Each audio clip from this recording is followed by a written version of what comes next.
아침 시간에 이렇게 먹방편을 찍어보게 됐네. 나는 앞다리, 밥, 김치에랑 한 개의 소주로 처음처럼 먹어보게 됐네.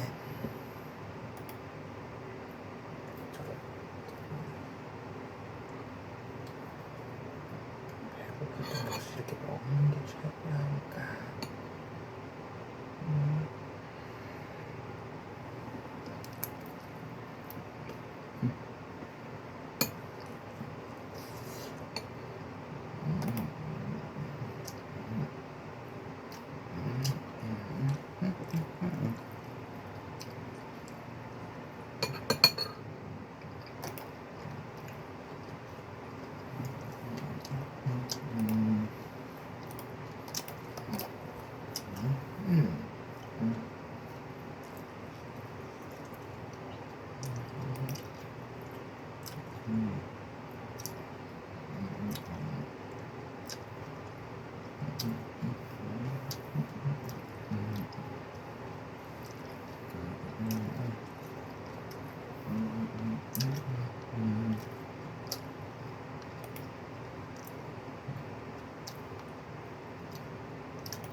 초록불, 초록불.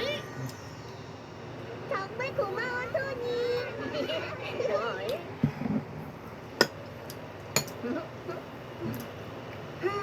난 정말 최고야. 아, 토니, 또 만났네. 다요, 다들 왜 서 있는 거야? 아, 신호등이 고장났대. 신호등이? 갑자기 모든 신호등이 초록불로 변했대. 빨리 고쳐줘야 할 텐데. 그치? 설마 나한테 초능력이 생긴 거야? 응? 초록불! 야! 초록불! 됐다! 이번에도 그렇지! 그럼 이게 다 나 때문에. 비켜주세요! 화재입니다! 어서 사람들을 구해야 해요! 어떡해. 프랭크도 화재 현장에 듣겠어. 신호등은 왜 빨리 안 돌아오는 거야? 나 때문이야. 내가 초록불로 바꾸는 바람에. 아, 혹시 빨간불로도 바꿀 수 있다면? 빨간불. 야, 빨간불. 빨간불. 난 몰라. 빨간불로는 안 바뀌잖아. 이제 이런 능력은 더 필요 없걸. 원래 신호등으로 돌려주세요. 제발. 요거지. 저거 아니요.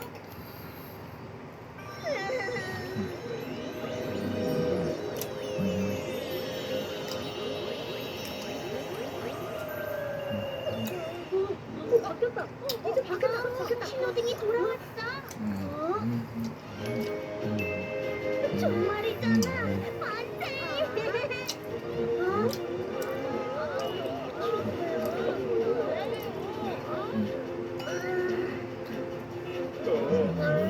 잘좀 봐요. 그래, 이건 내 잘못이니까 내가 해결해야 해. 자요, 나 좀 도와줘. 뭐?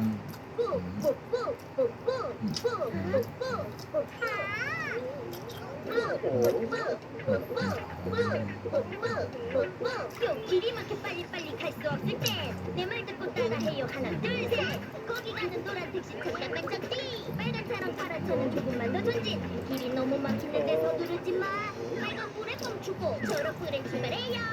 교통규칙 안전수칙 정말 고맙다, 얘들아. 다행이다.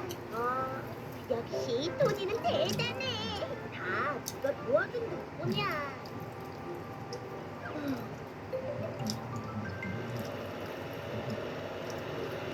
자, 휴.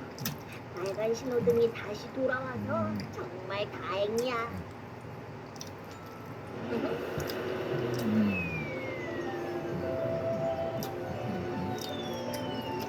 어머나.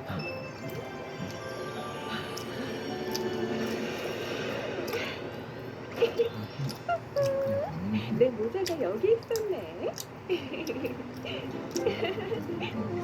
모두 마법 모자 때문에 일어난 소동이었네요. 덕분에 토니는 교통신호를 더 잘 지키게 되었답니다. 공항에서 만난 새 친구들. 화창한 아침, 꼬마 버스들이 공항에 놀러 왔어요. 우와. 공항은 언제 봐도 신기해. 저기 가구다.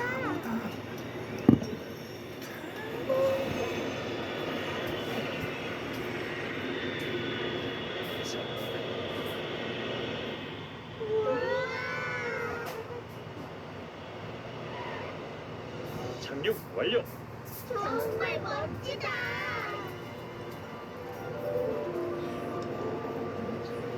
자, 시작하자. 카고 수고했어. 화물칸 문 좀 열어줄래? 아니 나 밥 먹어. 자, 아직 지금 새벽부터 먹고 고기 삶았어? 안 익었어 이 아들아. 첫 번째 화물 나갑니다. 아 성우 부탁해. 알았어. 그럼 이겨볼까? 자,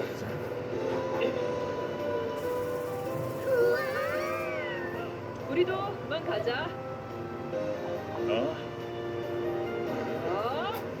야!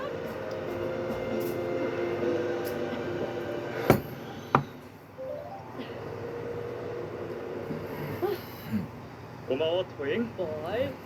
로더랑 터그도 수고했어. 너도 수고했어. 하고 안녕, 너희들 왔구나. 안녕하세요. 그런데 여기 이 자동차들은 누구예요? 너무 멋있어요. 공항에서 일하는 지상조업차들이야. 나처럼 큰 비행기를 끌어주는 토이. 안녕. 비행기에 짐을 싣거나 내려주는 로더. 반가워. 그리고 난 터그, 짐을 옮겨다 주는 일을 하지. 얘들은 꼬마버스 타요, 로기, 라디, 가니야. 공항엔 비행기들만 있는 줄 알았는데 이런 자동차들이 있었다니 대단해요. 그런가? 아까 하던 일 저희도 한 번만 해보면 안 돼요? 마음은 알겠지만 오늘은 다들 바빠서 어려울 거야. 글쎄, 괜찮을 것 같은데? 정말요? 뭐? 너희 요즘 쉬는 날도 없이 바빴잖아. 그래도 다들 저렇게 원하는데 모른 척하고 있을 순 없지. 맞아. 그럼 화물 터미널부터 가볼까? 얘들아. 하고 오늘은 우리 자동차들한테 맡기라고.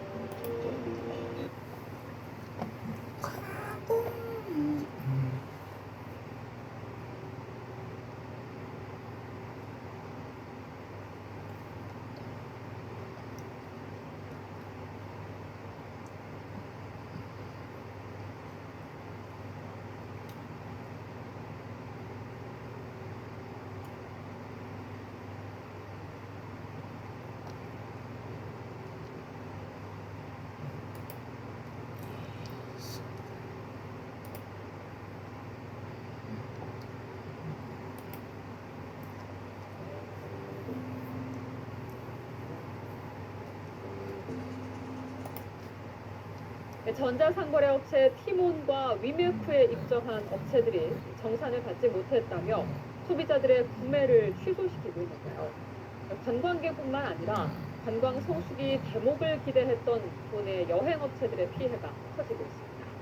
보도에 이소연 기자. 전자상거래 업체 티몬에서 렌터카 이용권을 판매하는 도내 한 업체.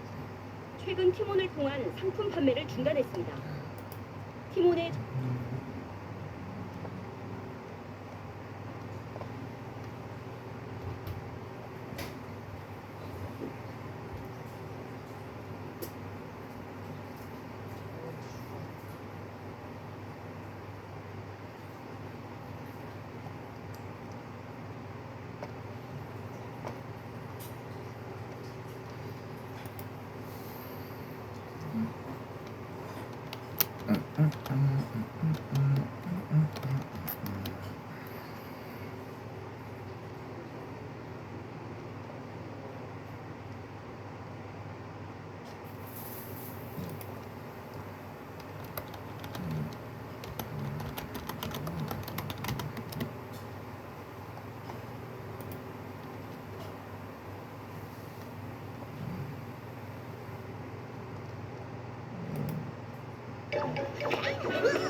로디의 소원.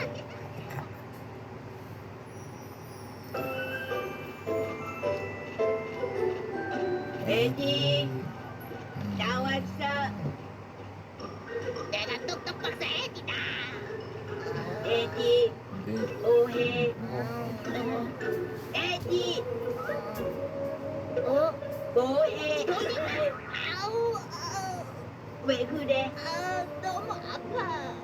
아프다고? 왜? 그냥 너랑 부딪혔으니까 아프지.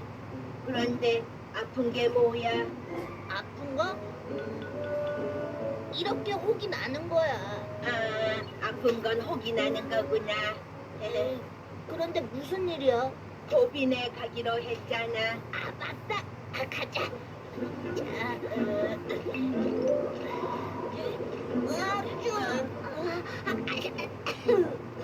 왜 그래? 추워서 기침한 거야. 기침? 애치? 나는 기침이 왜 안 나오지? 왜냐면 그건 추운 건 어떤 느낌이야? 어떻게 설명하지? 아, 늦겠다. 빨리 가자. 에디, 버비야. 들어와. 안녕. 안녕. 어서 와. 에디도 왔으니 음식을 가져올게. 에디, 네가 받아. 아, 맛있겠다. 아니? 와, 정말 맛있다. 맛있다고?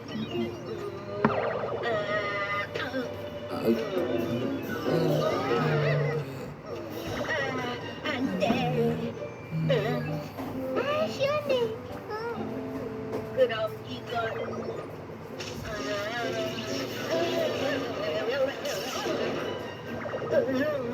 이것도 안 돼. 아, 잘 먹었다.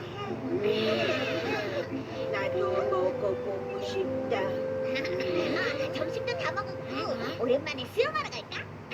좋아, 가자. 수영이라고. 뽀로로와 크롱, 에디는 로디와 함께 수영을 하러 바닷가에 왔습니다.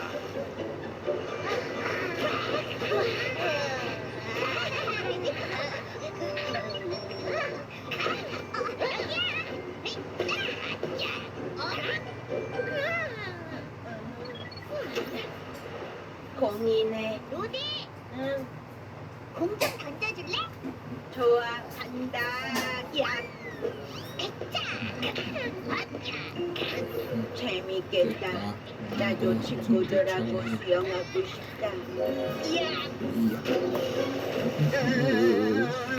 언제나 즐거우게 고생이 엄마 펭귄 뽀로로. 로디, 뭐해? 아무것도 아니야. 아니야. 벌써 해가 졌네. 그만 돌아갈까? 그래. 로디 빨리 와.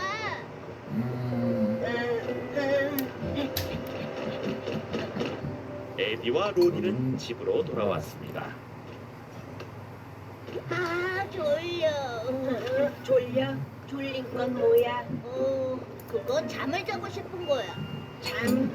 잠은 왜 자는 건데? 그건 꿈을 꾸기 위한 거야. 꿈을 꾼다고? 꿈은 어떤 거야? 그건 넌 어차피 로봇이라 잠도 못 자고 꿈도 못 꿔. 난 잠도 못 자고 꿈도 못 꿔. 그래. 졸려서 난 그만 잘게. 그래, 잘 자.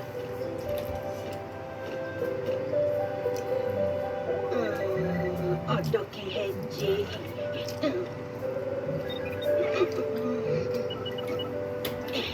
이게 아닌가?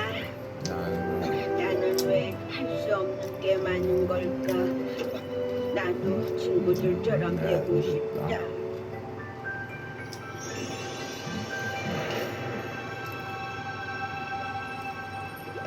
러디야. 아직도 자고 있는 거야? 일어났어? 에디? 괜찮아. 너무 아파. 아프다고? 로디, 왜 그래? 이게 나야? 혹이 나 있네. 진짜로 혼났어. 우와, 로디가 다른 친구들처럼 변했어요. 무슨 소리야? 소원이 이루어졌나 봐. 와, 신난다. 야호! 내가 변했다. 변했어. 진짜 아프다. 내가 정말 친구들처럼 됐나 봐.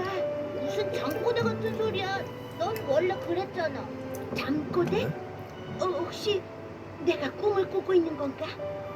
아무렴 어때? 변하니까 이렇게 좋은데. 가자.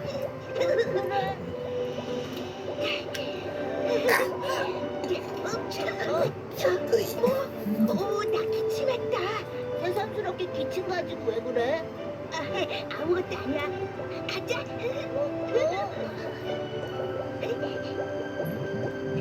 얘들아 안녕. 어서 와.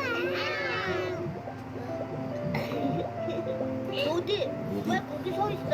여기 앉아. 나도? 어서 앉아. 내 레디 옆에 앉았잖아. 맞다. 그랬지. 깜빡했네. 우와, 먹을 게 이렇게 많아. 루디 많이 먹어. 샌드위치는 이런 맛이구나. 정말 맛있다.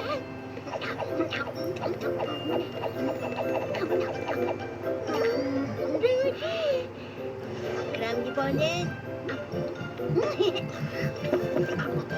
우와, 이것도 정말 맛있다. 다른 것도 먹어봐야지. 우와, 이것도 맛있네. 이것도. 와, 잘 먹었다.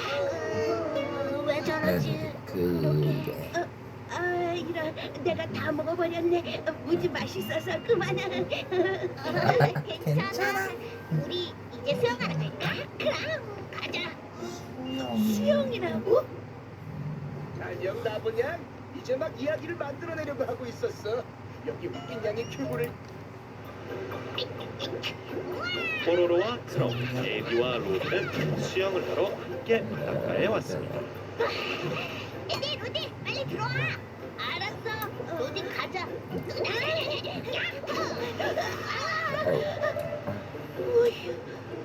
로디 왜 안 들어와?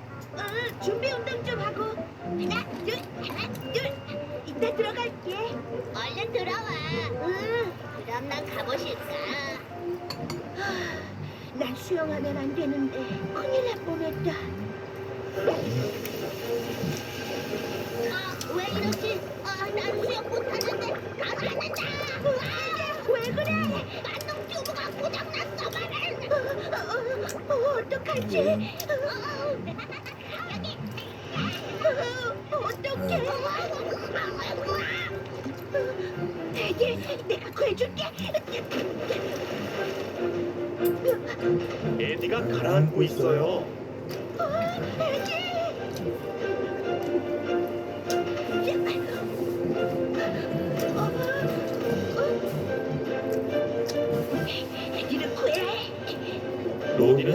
로디를 구하기 위해 온 힘을 다해 수영을 했습니다.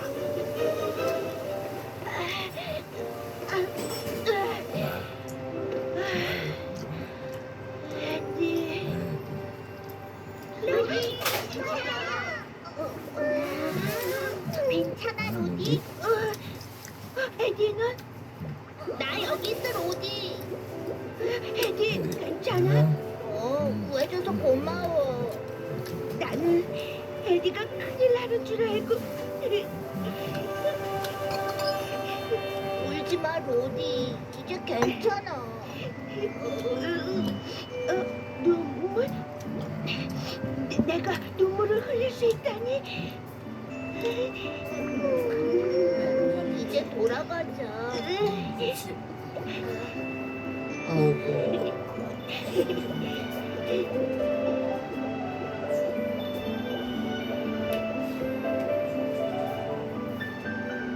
로디, 잘 자. 잘 자.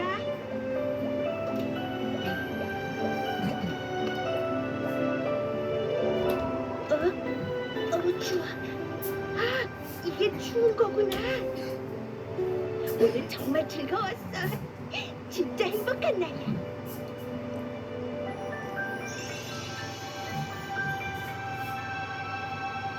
로디. 에디.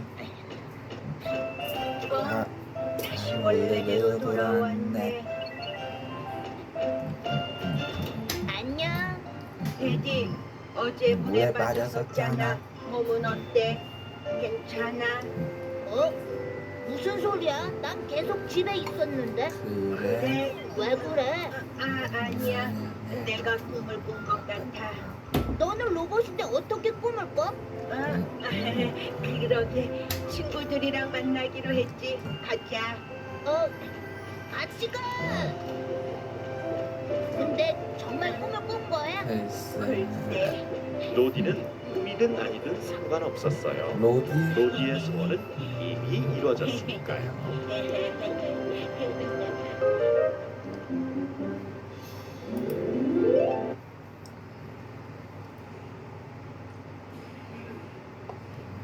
그게 끝이야.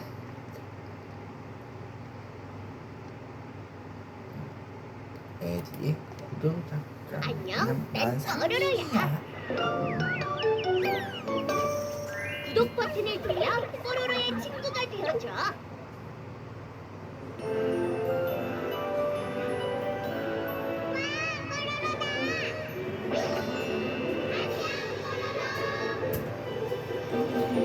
안녕 친구들. 안녕 친구들. 모두 함께 놀자 멋쟁이 상민이. 안녕 친구들. 안녕 친구들. 모두 뛰어놀자 상민이. 상민이 언제나 즐거운 멋쟁이 상민이. 멋쟁이 친구 멋쟁이 상민이. 꾹꾹 숨어라 숨바꼭질도 친구들과 하면 언제나 즐거워. 가위바위보 술래잡기도 상민이와 하면 언제나 즐거워. 상민이 언제나 즐거운 멋쟁이 친구 상민이. 멋있는 친구 멋쟁이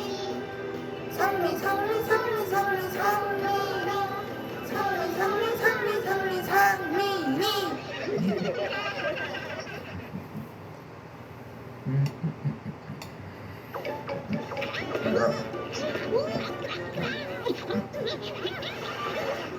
에디의 구조작전.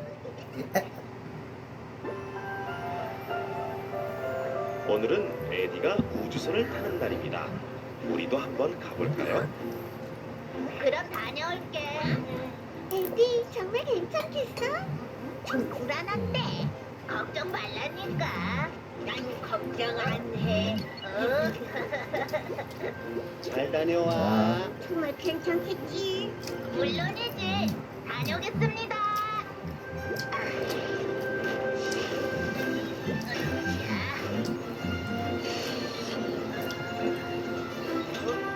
출발해볼까?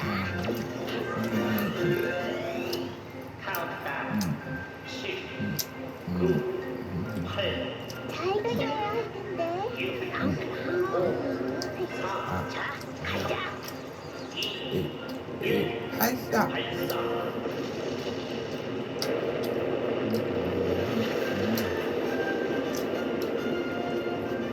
오호, 성공이야.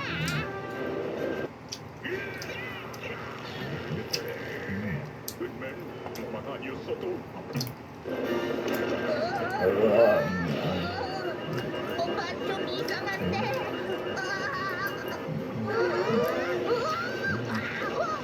에디의 우주선이 고장났나 봐요. 우주선이 바다에 빠졌어요.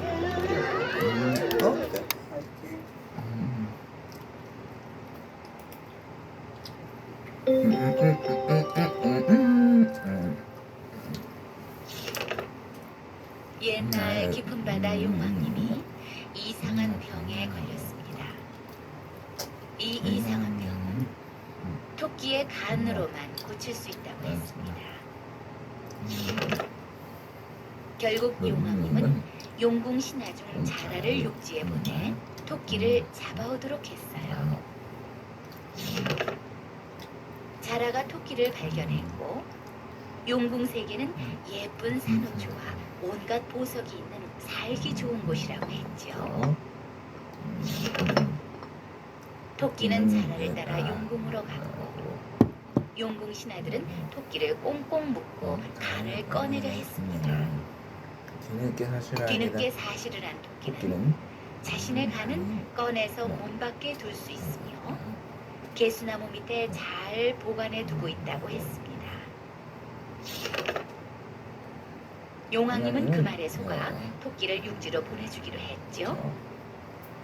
자라가 토끼를 육지에 놓아주었을 때 토끼는 어리석은 용궁 식구들을 놀리며 깡총깡총 뛰면서 산으로 도망갔습니다.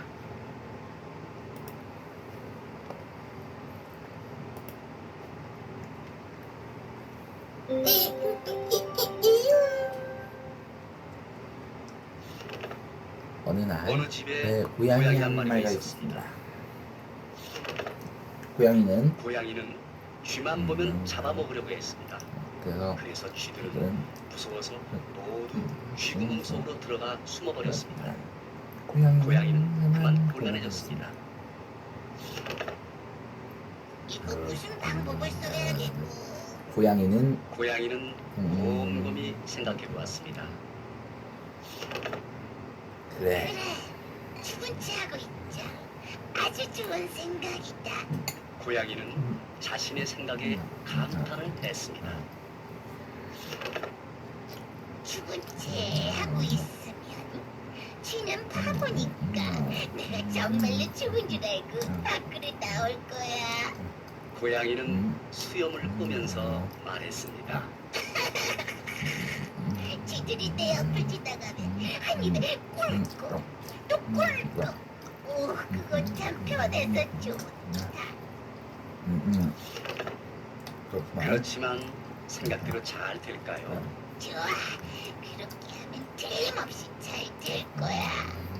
고양이는 무슨 생각을 해내는지 찢어진 자루를 찾아가지고 왔습니다. 그리고 자루를 푹 뒤집어 쓴 다음 찢어진 곳으로 머리를 내밀었습니다.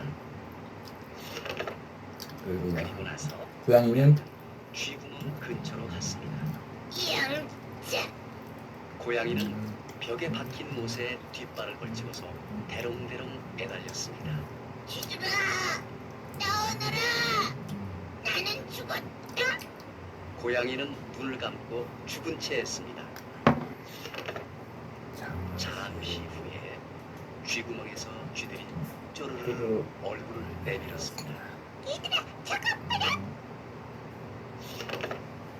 영리한 쥐가 말했습니다. 가까이 가서는 안 돼. 속아 넘어가지 마. 나는 많은 자루를 보아왔지만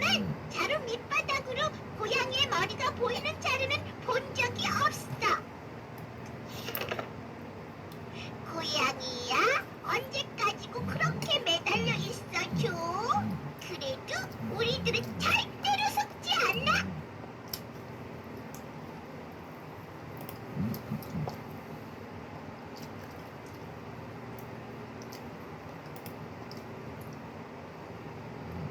현장의 안전관리, 모바일과 PC에서 쉽고 안전하게 관리할 수 없을까? 욕심꾸러기 아들. 대단히 욕심꾸러기인 아들이 있었습니다. 아버지는 커다란 포도밭을 가지고 있었는데 그곳에서는 많은 포도를 딸 수 있었습니다. 맛있는 포도를 따려면 밭을 잘 가꾸어야 된다. 그것이 제일 중요한 일이란다. 아버지는 늘 그렇게 말했습니다. 몇 년 후 아버지가 병으로 세상을 떠나자 커다란 포도밭은 아들의 것이 되었습니다. 아들은 일꾼들에게 말했습니다. 당장 포도밭 주위에 울타리 없애버려. 일꾼들은 깜짝 놀랐습니다. 넓은 포도밭 주위에는 튼튼한 울타리가 만들어져 있었습니다. 빙 둘러 나무가 심어져 있어서 그것이 울타리 노릇을 하고 있었던 것입니다. 일꾼들은 조심스럽게 말했습니다. 그런 일은 할 수가 없어요. 그런 일은 그만두세요. 참견 말고 잘라라. 주인의 말을 듣지 않을 셈이냐? 아들이 호통을 쳤습니다. 울타리에서 포도가 열리는 것도 아니잖아. 그렇지만 그것은 돌아가신 주인님께서 만드신 것입니다. 아버지는 돌아가셨어. 포도밭은 모두 내 것이야. 앞으로는 내 방식대로 할 거야. 울타리를 만들기 위해 땅을 쓰다니 아까워. 그곳에도 포도나무를 심을 거야. 그렇게 하여 포도밭 주위의 울타리는 모조리 없어졌습니다. 아들의 생각대로 울타리가 있었던 곳에는 포도나무가 심어졌습니다. 울타리가 없어지자 사람도 동물도 마음대로 포도밭으로 드나들게 되었습니다. 이곳으로 가면 지름길이야. 사람들은 그렇게 말하며 계속 포도밭으로 지나다녔습니다. 그래서 포도밭의 땅은 단단해졌습니다. 게다가 동물들이 들어와 밭을 엉망으로 만들어 놓았습니다. 결국은 포도가 많이 열리기는커녕 포도밭은 황폐해지고 말았습니다. 욕심꾸러기 아들은 밭이 그렇게 되자 그제야 아버지가 한 말의 뜻을 이해하게 되었습니다. 너무 욕심을 지나치게 부리면 제일 중요한 것도 알지 못하게 됩니다. 사자와 소. 어떤 사자가 내가 늘 생각하고 있는 것이 있었습니다. 한 번만이라도 좋으니까 소를 먹어보고 싶어. 기름이 올라서 고기가 맛있을 거야. 그리고 크니까 얼마든지 먹을 수가 있잖아. 그렇지만 소는 매우 힘센 동물이라서 그렇게 간단히 잡아먹을 수가 없었습니다. 어떻게든지 속에서 불러들여야 해. 그래서 사자는 소에게 정중하게 말했습니다. 소야, 염소 고기를 대접할 테니까 우리 집에 와. 정말 고마워. 사자는 나쁜 꾀를 짜냈습니다. 그래. 소는 무엇을 씹을 때 가로 붓는 버릇이 있으니까 그때 너희들은 간단하게 해치울 수가 있을 거야. 얼마 안 돼요. 소가 찾아왔습니다. 사자야, 맛있는 염소 고기를 먹으러 왔어. 그래 어머. 어서 와. 소는 사자의 집으로 들어가 주위를 유심히 둘러보았습니다. 그런데 식탁에는 커다란 접시와 고기를 구울 때 쓰는 굵고 긴 꼬챙이가 있었습니다. 순간 소는 아무 말도 하지 않고 획 나가려고 했습니다. 이봐. 왜 그러는 거야? 이 오자마자 인사도 하지 않고 나가려 하다니 그것은 실례야. 사자는 결사적으로 소를 말리려고 했습니다. 그러자 소는 천천히 고개를 흔들며 말했습니다. 사자야, 염소 고기는 아무데도 없잖아. 지금 요리할 거야. 사자야, 거짓말도 적당히 해도 염소 요리를 담기에 이 접시는 너무 커. 이 꼬챙이도 너무 굵고. 도대체 누구를 요리할 셈인 거지? 것은 하고 사자는 우물거렸습니다. 그 사이에 소는 뒤도 돌아보지 않고 돌아가 버렸습니다.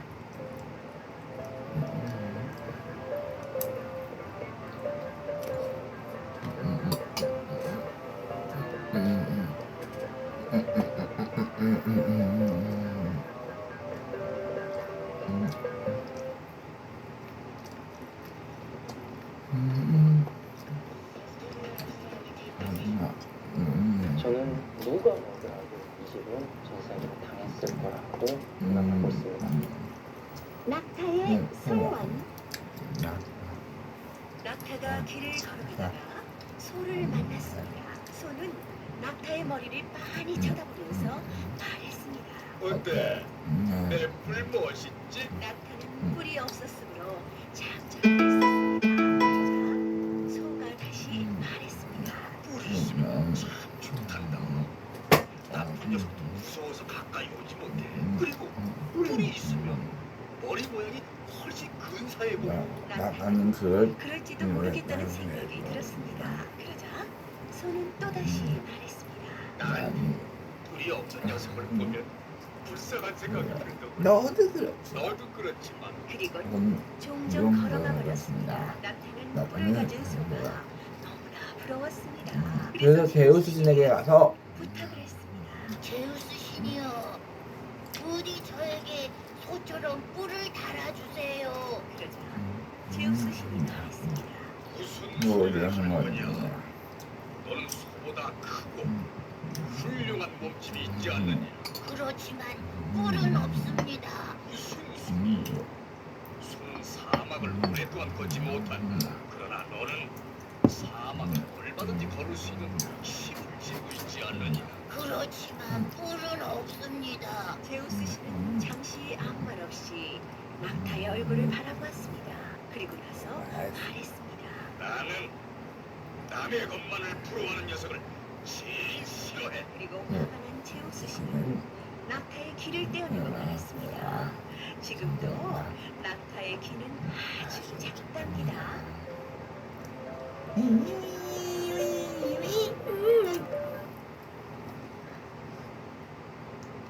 원숭이 임금님. 원숭이 임금님. 숲에서 춤잔치가 벌어졌습니다.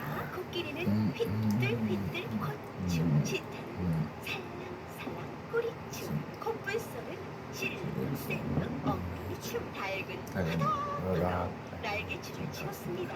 너희들 사람이 춤추는 것을 본 적 있니? 원. 새들은 이렇게 춤을 춘단다. 그러면서 원숭이가 두 발로 서서 춤을 추자 동물들은 모두 감탄했어요. 와, 원숭이를 임금님으로 삼자. 원숭이는 사람에 대해 잘 아니까 사냥꾼도 못 오게 할 수 있을 거야. 코끼리의 말에 동물들은 모두 고개를 끄덕였어요. 임금이 된 원숭이는 날마다 먹고 놀며 뽐내기만 했어요. 여우는 그런 원숭이 임금이 못마땅했습니다. 어느 날 여우는 사냥꾼이 쳐놓은 덫을 보았어요. 옳지. 이 덫으로 시험해버렸지. 여우는 원숭이에게 가서 머리를 조아리며 말했어요. 제가 바나나 나무 근처에 맛있는 고기를 준비해 놓았습니다. 가서 드시죠. 어서 안녕하거라. 원숭이는 거드름을 피우며 여우를 따라갔습니다. 가보니 정말 바나나 나무 밑에 먹음직스러운 고기가 있었어요. 원숭이는 덥석 고기를 잡았습니다. 원숭이는 덫에 걸렸습니다. 아야. 아이고 이게 뭐야? 그렇게 사람을 잘하는 원숭이가 나니 이상한 일에 여우는 포숨치며 가버렸습니다.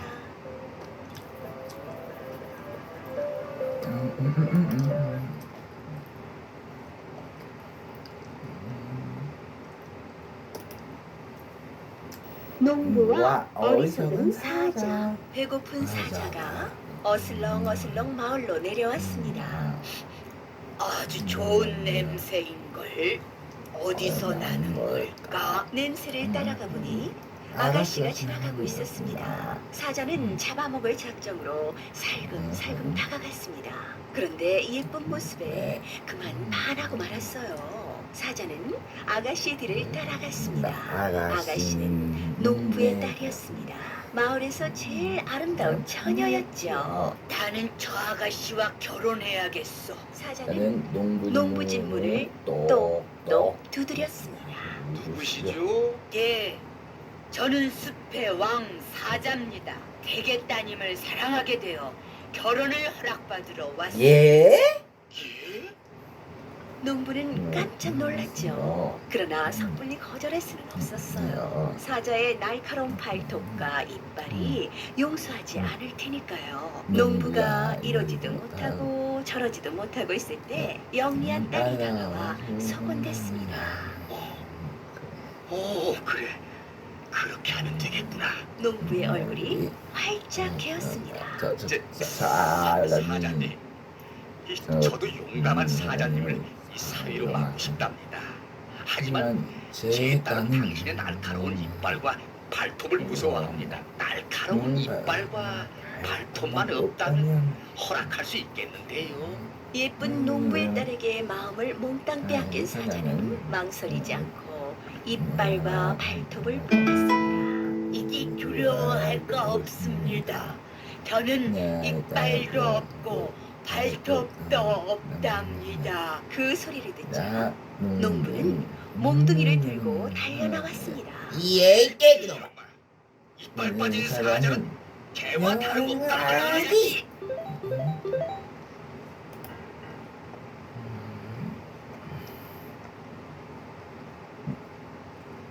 몹쓸 짓을 한 독수리. 몹쓸 짓을 한 독수리가 하늘에서 하늘에서 토끼를 발견했습니다. 내가 너 칠수냐?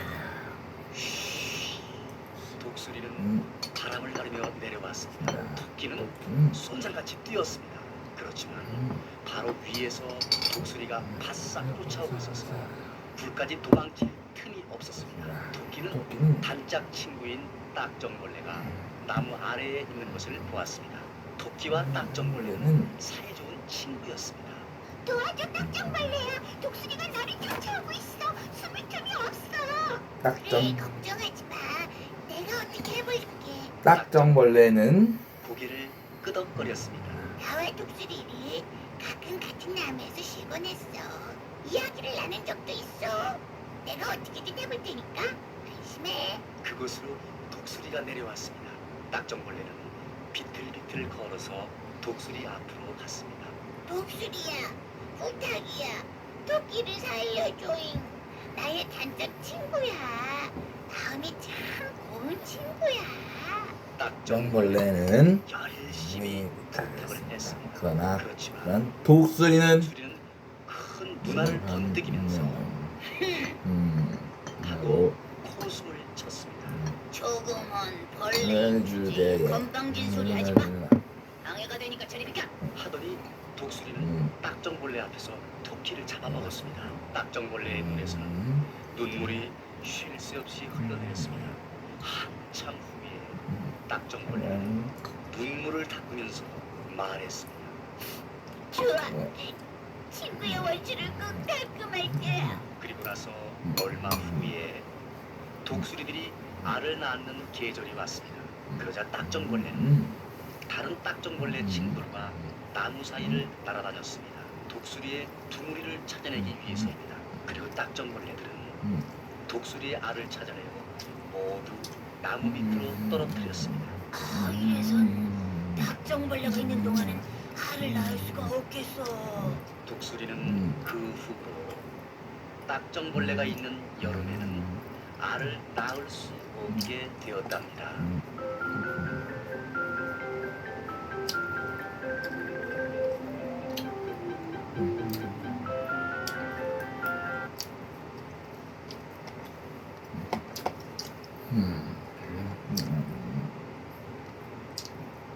이번에로 시골지와 서울지를 보자. 시골지와 서울지.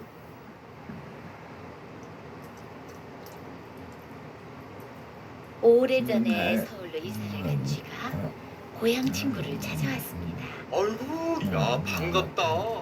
이거 이것 좀 먹어봐. 시골쥐는 오랜만에 만난 친구에게 싱싱한 야채를 대접했습니다. 넌 아직도 매일 이런 푸성기만 먹고 지내니? 그러지 말고 서울로 이사 와라. 서울에서 우린 매일 맛있는 과일이랑 버터만 먹는다고. 좋겠다. 시골쥐는 당장 서울쥐를 따라 서울로 왔지요. 부엌이야. 어때? 굉장하지? 서울쥐는 어깨를 으쓱 거렸습니다. 우와, 과일이랑 버터 좀 봐. 맛있겠다. 아니, 그런데 이건 뭐니? 그건 케이크라는. 그때 덜컥 문이 열리며 아주머니가 들어왔어요. 빨리 숨어. 서울쥐는 얼른 시골쥐를 식탁 밑으로 잡아 끌었습니다. 이젠 됐어. 저 아줌마는 성격이 아주 고약해. 저번에는 글쎄 냄비 뚜껑을 내 머리에 집어던지지 뭐겠니? 아유, 그때 생각만 하면 아휴. 자, 어서 먹자. 아주머니가 밖으로 나가자 서울쥐는 몸을 덜덜 떨며 시골쥐에게 케이크를 권했어요. 자, 정말 맛있다. 입에서 살살 녹네. 그런데 갑자기 시골쥐의 머리 위로 포크가 날아왔어요. 아이고, 이놈의 쥐들 또 극성이야. 어느새 다시 들어온 아주머니가 버럭 고함을 질렀어요. 시골쥐와 서울쥐는 재빨리 문 밖으로 도망쳐 나왔습니다. 난 무와 배추만 먹더라도 시골에서 살 테야. 시골쥐는 고향으로 돌아갔습니다.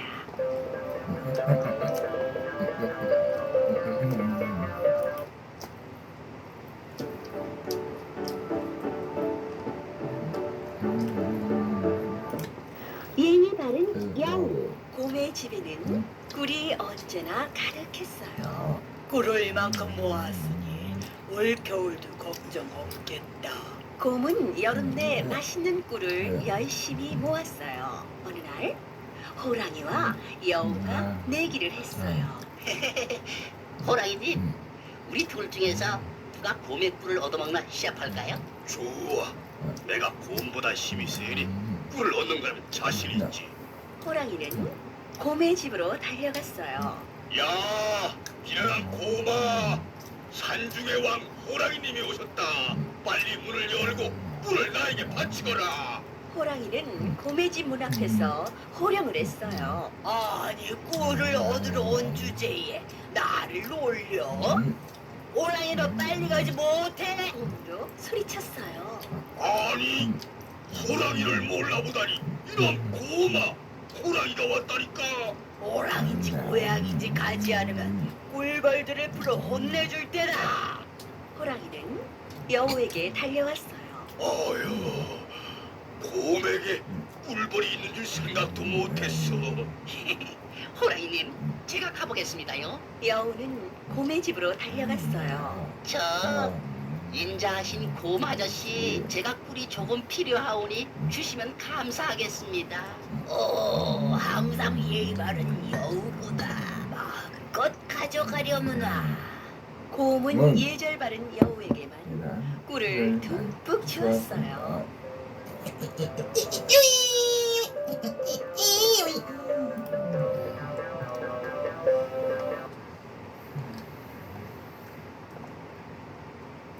물의 요정.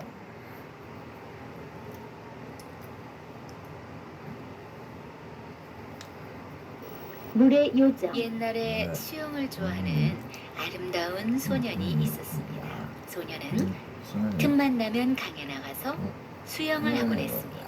며칠 동안 비가 내린 뒤 어느 날이었습니다.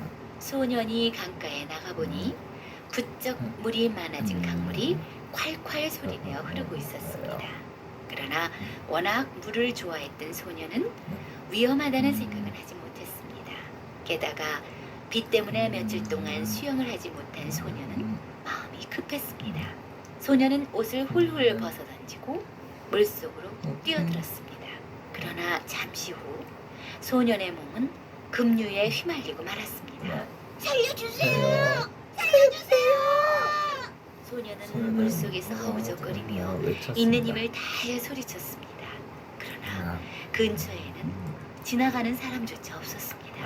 이렇게 해서 물에 빠져 죽고 마는구나. 소녀는 정신이 가물가물해지는 것을 느꼈습니다. 바로 그때 누군가가 소년의 몸을 밑에서 받쳐 올렸습니다. 그것은 바로 물의 요정이었습니다. 물의 요정은 정신을 잃은 소년의 얼굴을 가만히 들여다보았습니다. 아름다운 아이야. 요정이 감탄했습니다. 물의 요정은 지금까지 물에 빠져 죽은 사람을 요정의 나라로 데려가곤 했습니다.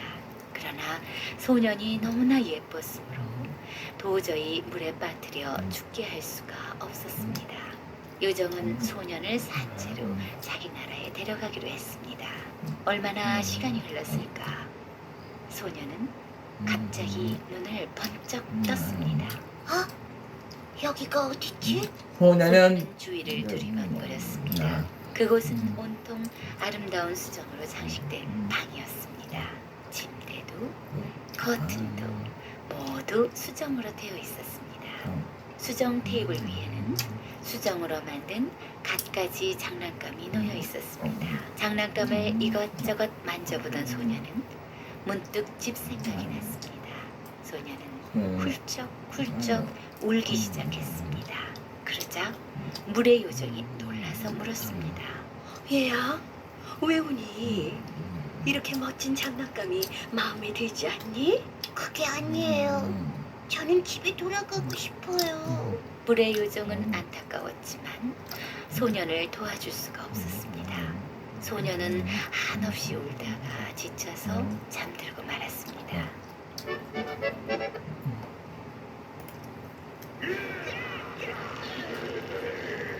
은맨 너만 아니었어도 선장님. 물의 요정. 소년이 눈을 떠보니 여전히 낯선 곳이었습니다. 그곳은 온통 은으로 장식된 방이었습니다. 이번에도 은 테이블에는 은으로 만든 여러 가지 신기한 장난감이 놓여 있었습니다. 한동안 은으로 된 장난감에 빠져서 한나절을 놀고 난 소녀는 문득 형과 누나들이 보고 싶어 울기 시작했습니다. 얘야, 왜 우니? 멋진 은 장난감이 마음에 들지 않니? 물의 요정이 물었습니다. 그게 아니에요. 집에 가고 싶어서 그래요. 집에는 이것보다 더 좋은 장난감이 있니? 아니에요. 형과 누나가 보고 싶어요. 소녀는 한없이 울다가 지쳐서 잠이 들었습니다. 소년이 눈을 뜨자 이번에는 금으로 장식된 방에 누워 있었습니다. 침대도 커튼도 모두 눈부신 금으로 장식되어 있었습니다. 황금 테이블 위에는 금으로 만든 귀한 장난감이 가득 놓여 있었습니다. 그러나 저녁 때가 되자 아버지, 어머니가 보고 싶어 견딜 수가 없었습니다. 소녀는 몸부림치며 울었습니다. 얘야, 왜 우니? 이렇게 멋진 금 장난감이 마음에 들지 않니? 그게 아니에요. 저는 집에 돌아가고 싶어요. 저는 아버지, 어머니가 보고 싶어요. 그러자 물의 요정이 실망한 듯이 물었습니다. 너는 내가 보여준 모든 신기한 장난감들보다도 아버지, 어머니가 더 좋단 말이니? 그래요. 아버지, 어머니보다 더 좋은 것은 없어요. 소녀는 또렷하게 대답했습니다. 그러자 물의 요정은 어디선가 번쩍이는 보석들을 한아름 가져왔습니다. 얘야, 이 많은 보석들보다도 아버지, 어머니가 더 좋단 말이니? 그래요. 아버지, 어머니보다 더 좋은 것은 세상에 없어요. 소녀는 더 분명하게 말했습니다. 물의 요정은 힘없이 중얼거렸습니다. 내가 너를 아무리 예뻐한다 해도 너는 나와 살 수는 없구나. 물의 요정. 물의 요정. 물의 요정은 소년이 잠들기를 기다려서 소년을 가만히 안고 물 위로 올라갔습니다.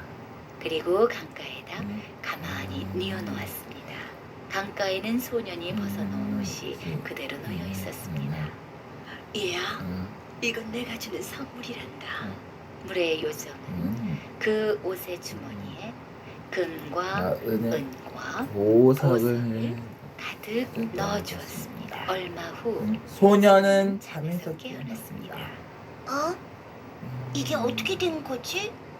내가 냇가에 누워 있잖아. 소녀는 깜짝 놀라서 일어나 앉았습니다. 내가 꿈을 꿨나?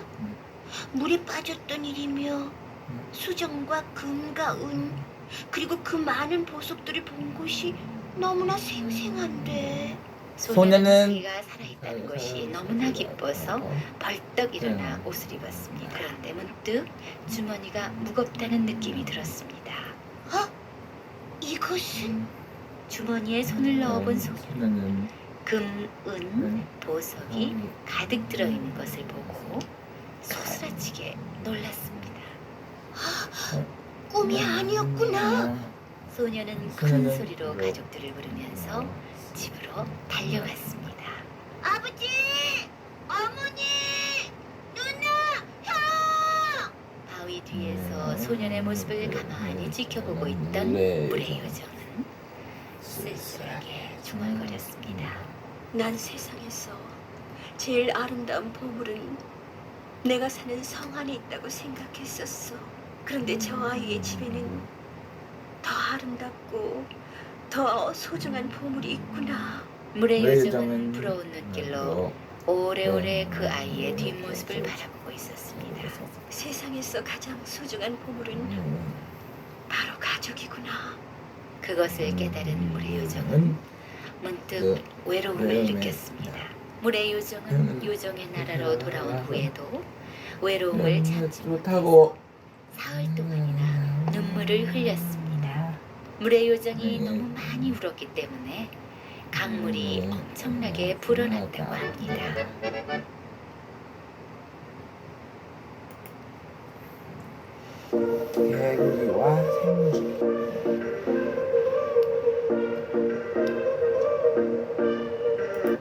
개구리와 생쥐. 개구리와 생쥐. 개구리와 생쥐는 친한 친구입니다. 둘은 날마다 만나서 재밌게 놀죠. 둘은 어느 곳에 가든지 함께 가기로 약속하고 발목을 서로 묶었습니다. 우리는 어디로 놀러 갈까? 생쥐가 물었습니다. 물었어요. 연못이 좋아. 난 지금 너무 더워서 한바탕 헤엄을 치고 싶어. 개구리가 하지만 말했으면 난 헤엄을 못 치잖아. 괜찮아. 나 하는 거 보고 배우면 돼. 생쥐가 무서워하는데도 장난심한 개구리는 연못으로 뛰어들었습니다. 개구리는 생쥐 생각은 조금도 하지 않고 물속에서 풍덩풍덩 헤엄을 쳤습니다. 그러는 사이 생쥐는 물을 잔뜩 먹고 그만 죽고 말았어요. 죽은 생쥐가 연못 위를 떠다니는 것을 솔개가 보았습니다. 솔개는 휙 생쥐를 채워 하늘 높이 올라갔습니다. 그 끝에 대롱대롱 개구리가 달려왔습니다. 그래서 개구리도 함께 솔개의 밥이 되고 말았습니다.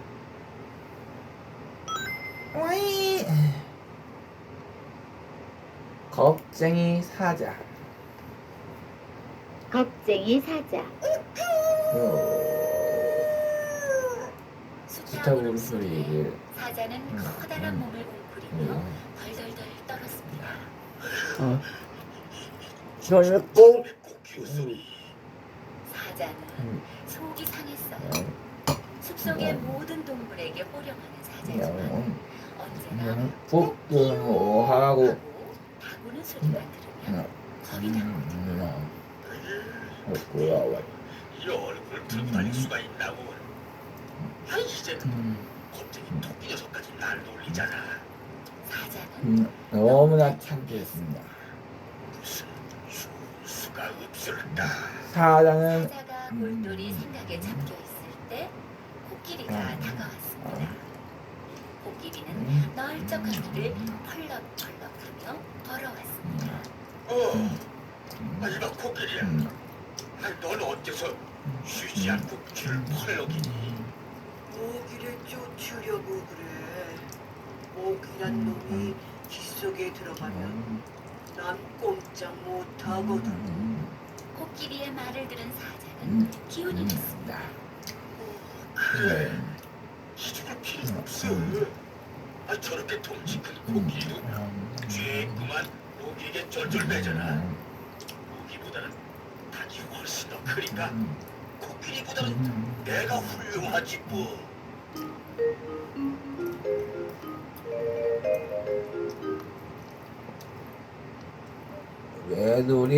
외톨이 박쥐.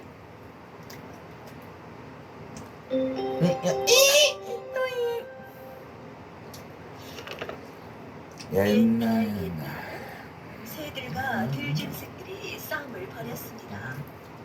새들은 뾰족한 부리로 쪼아대고 들짐승들은 날카로운 발톱을 세워 휘둘렀습니다.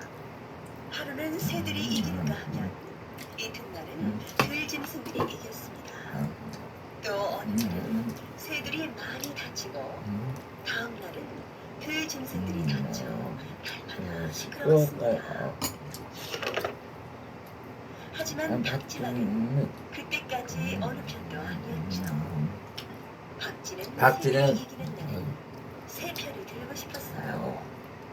그리고 또 들짐승들이 이기는 날은 들짐승 편이 되고 싶었어요. 하루는 매의 부리가 코뿔소의 뿔에 부딪혀 탱강 부러지고 말았습니다. 새들은 겁에 질려 부두둑 달아나 버렸습니다. 들짐승들이 된 것 같다. 나 들짐승 편이 될 테예요. 박쥐는 날개를 잡고 코뿔소에게 다가가 말했어요. 저는 쥐를 닮았으니까 들짐승 편이에요. 박쥐는 들짐승 편이 되어 열심히 싸우는 척했습니다. 다음 날 싸움이 다시 시작되었습니다. 까마귀 한 떼가 사자에게 새까맣게 달려들었어요. 사자는 도망을 갔어요. 이번에는 들짐승들이 우르르 도망을 갔지요. 이제 보니 새들이 더 센 것 같아. 난 새들 편이야. 박쥐는 날개를 쫙 쫙 펴고 펴고 새들에게 달아났습니다. 엎치라 뒤치라 새들과 들짐승들의 싸움은 그칠 줄 모르고 계속되었습니다. 그때마다 박쥐는 날개를 폈다 접었다 하며 편을 바꾸었어요. 도대체 넌 어느 편이냐? 새들도 동물들도 박쥐에게 따졌습니다. 너같이 의리 없는 녀석은 필요 없어. 의리도 필요 없어. 박쥐는 결국 아무 편에도 낄 수 없게 되었습니다. 부끄러워진 박쥐는 깜깜한 동굴 속에 숨었습니다. 그리고 밤에만 나다니게 되었답니다.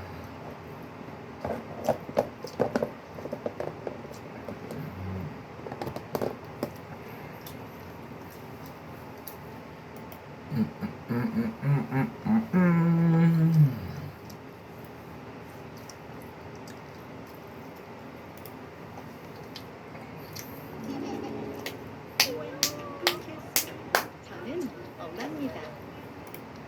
게으른 청년과 어리석은 제비. 게으른 청년이 한 명 있었습니다. 이 청년은 아무 일도 하지 않고 아버지가 남긴 돈을 쓰고 있었습니다. 일은 하지 않고 아침부터 밤까지 놀기만 했기 때문에 돈은 금세 떨어졌습니다. 마침내 청년에게는 집도 돈도 모두 없어지고 말았습니다. 아, 이제 나에게 남은 것이라고는 입고 있는 이 옷뿐이구나. 그래도 청년은 일할 생각이 없었습니다. 청년은 어슬렁어슬렁 길을 걷고 있었습니다. 이제 곧 겨울이 닥쳐올 늦가을이었습니다. 그렇지만 그날은 해가 빛나는 맑고 따뜻한 날이었습니다. 날씨가 참 좋구나. 기분이 몹시 좋은걸. 이제 곧 겨울이 온다니 믿어지지 않을 정도야. 청년은 혼잣말을 하면서 걷고 있었습니다. 그런데 제비 한 마리가 날아다니는 것이 아니겠어요? 이 이 제비. 제비도 노는데 정신이 팔려 있다가 미처 남쪽 나라로 가지 못하고 혼자 남게 된 것입니다. 다른 제비들은 모두 훨씬 전에 따뜻한 남쪽 나라로 가버렸습니다. 오늘은 날씨가 이렇게 따뜻하니까 하루도 이 마을에서 놀다 가야지. 이 제비도 그렇게 생각하고서 날아다니고 있었던 것입니다. 제비다. 청년은 조금 놀랐습니다. 제비가 벌써 돌아왔구나. 그렇다면 올해는 겨울이 따뜻할 모양이야. 아니, 어쩌면 겨울이 지나가고 봄이 찾아온 것인지도 몰라. 좋아. 그렇다면 이제 이런 겨울 옷은 필요 없어. 청년은 이것을 팔아서 돈을 만들자. 그리고 또 노는 거야. 청년은 옷을 팔았습니다. 그런데 다음 날 눈이 내렸습니다. 추운 겨울이 온 것입니다. 모든 것이 다 꽁꽁 얼어붙었습니다. 그 어리석은 제비는 얼어 죽어 눈 위로 떨어졌습니다. 그것을 본 게으름쟁이 청년이 말했습니다. 너 때문에 봄이 온 줄 알았잖아. 잘못은 너에게 있어. 청년은 자기의 게으름을 깨닫지 못하는 아주 어리석은 사람입니다. 누가 방울 날지? 어느 날 쥐들이 모여 회의를 열었습니다. 첫 번째 쥐가 말했습니다. 요즘 우리 쥐들이 고양이에게 물려 죽어가서 정말 큰일이야. 무슨 수가 없을까? 그러자 두 번째 쥐가 말했습니다. 정말 하루도 마음 놓고 살 수가 없어요. 이러다간 우리 모두 죽고 말 거예요. 쥐들은 고양이에게 잡아먹히지 않을 방법을 열심히 궁리했습니다. 우리가 한꺼번에 고양이에게 덤벼들면 어떨까요? 그거 어리석어요. 우리 힘으로 어떻게 고양이를 이기겠어요? 고양이를 이길 생각은 버려야 돼. 대신 어떻게 하면 고양이가 가까이 오는 것을 알아낼 수 있을까를 궁리해봐요. 쥐들은 머리를 맞대고 궁리했지만 좋은 방법이 떠오르지 않았어요. 제일 뒤쪽에 앉아있던 쥐가 앞으로 나서며 말했습니다. 고양이 목에다 방울을 달면 어떨까요? 그럼 방울 쏘. 그러면 고양이가 다가올 때 딸랑딸랑 방울 쏘면 하지 않겠어요? 좋은 생각이야. 방울 소리가 나면 얼른 도망치면 되겠고. 쥐들은 손뼉을 치면서 기뻐했습니다. 근데 늙은 쥐가 말했습니다. 좋은 방법이긴 한데 대체 고양이의 목에다 누가 방울을 달지? 이 말에 쥐들은 서로 눈치만 살폈습니다. 그러다가 하나 둘 쥐구멍 속으로 꽁무니를 빼고 말았죠.